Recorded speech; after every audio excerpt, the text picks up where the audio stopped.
Good evening, everyone.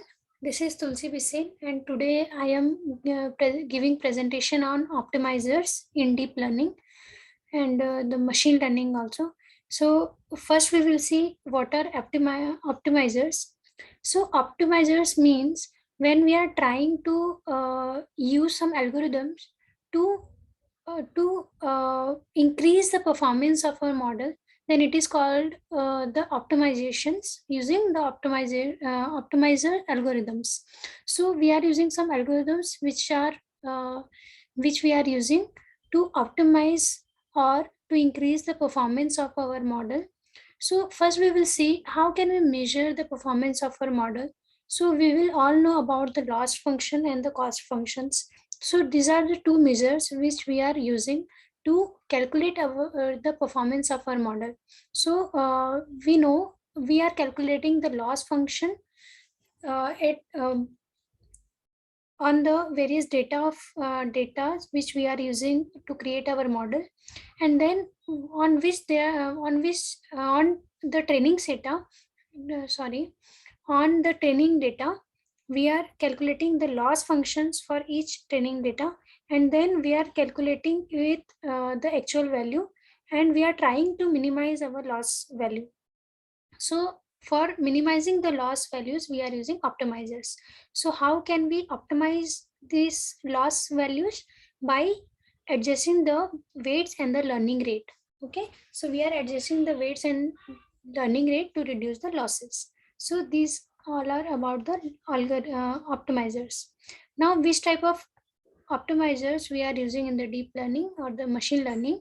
So first is gradient descent, stochastic gradient descent, mini batch stochastic gradient descent, SGD with momentum, and the Nestro accelerated gradient, adaptive gradient, ADA delta, RMS prop, and ADAM. So we will see one by one, but today we will cover only these two optimizers. Okay. Now our first optimizer is gradient descent. So we have already discussed about the gradient descent. So just I am giving here the overview. So gradient means when we are calculating the derivative of a function to calculate the changes of the output when we are changing the input. Okay, so gradient means the changes in the output with respect to input. So this is called the gradient, and gradient descent are generally used in the machine learning algorithm like linear regression or the logistic regression problem. They are using convex function. Okay, and we are optimizing the parameters to get the local minima of the function. So we can also visualize them here. So you can see here, these are the various type of the optimizers which we are using. Here you can see the names also. Okay, so you can see here, this is actually this is the 3D diagram, and the picture we will use in the presentation also, that will be in 2D, but that will be in the curve, so you can visualize here. So these are the various type of the optimizers and their oscillations or their movement you can see here, and we will discuss it later.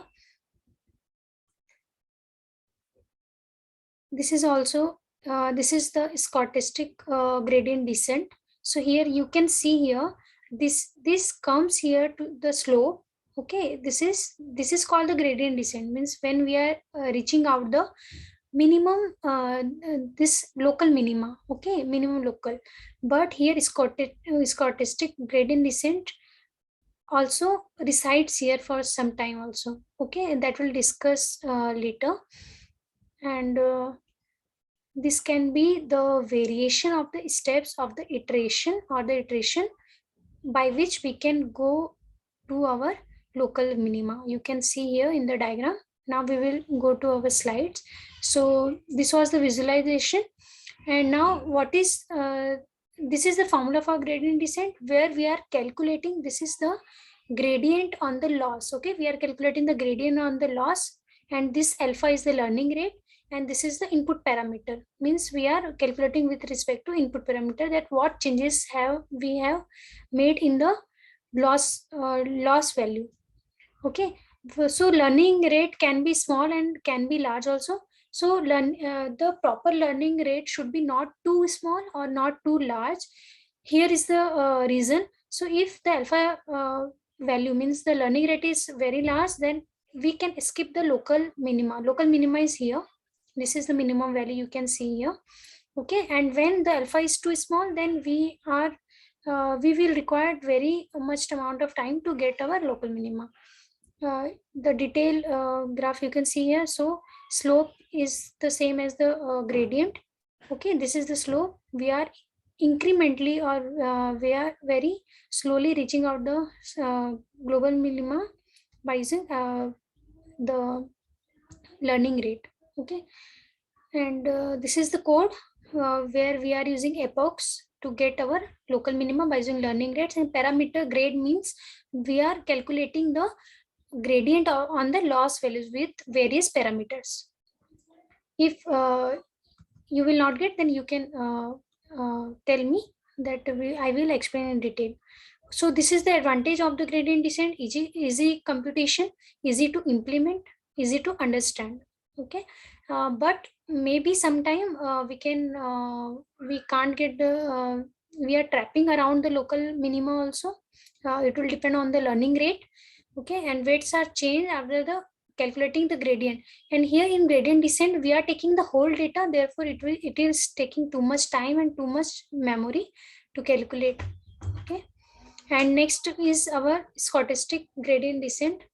Stochastic gradient descent is the extension of gradient descent. Okay, and it is trying to overcome the disadvantage of the gradient descent algorithm.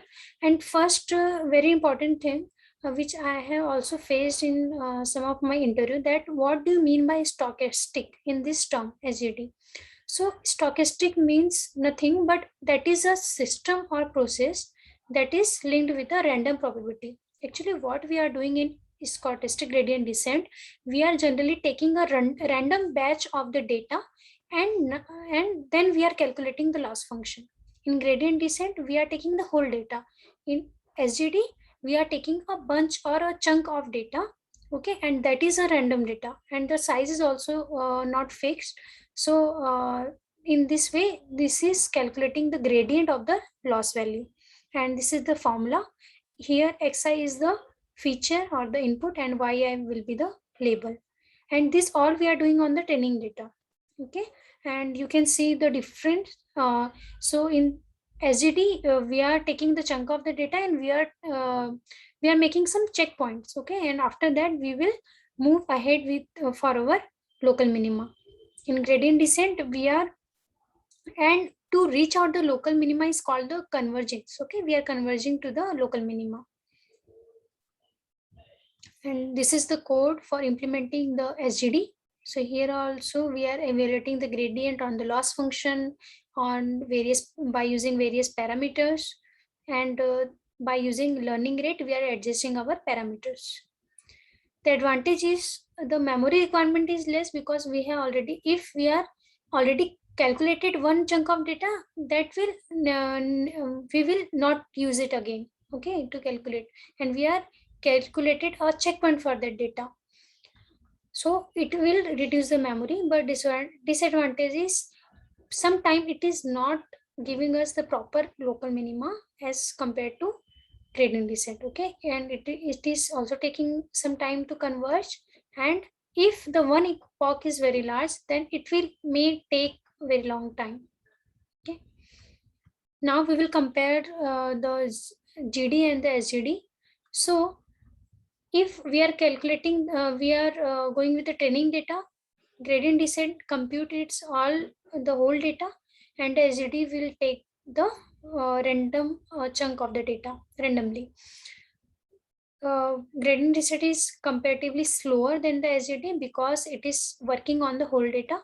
Accuracy is much more higher in the gradient descent compared to SGD, and updating weights because updating weights are done after the whole completion of the gradient descent, in the gradient descent after calculation of the whole gradient value on the loss function, and in the SGD the weights are calculated after every epoch or every chunk of the data. Okay, so this was the explanation on the gradient descent and stochastic gradient descent, and the comparison between these two.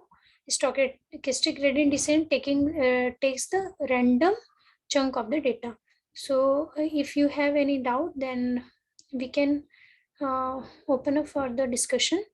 Otherwise, I will take the other topics tomorrow or in the next session. No. Okay. Okay. Thank you. Yes, it was great. Thank you.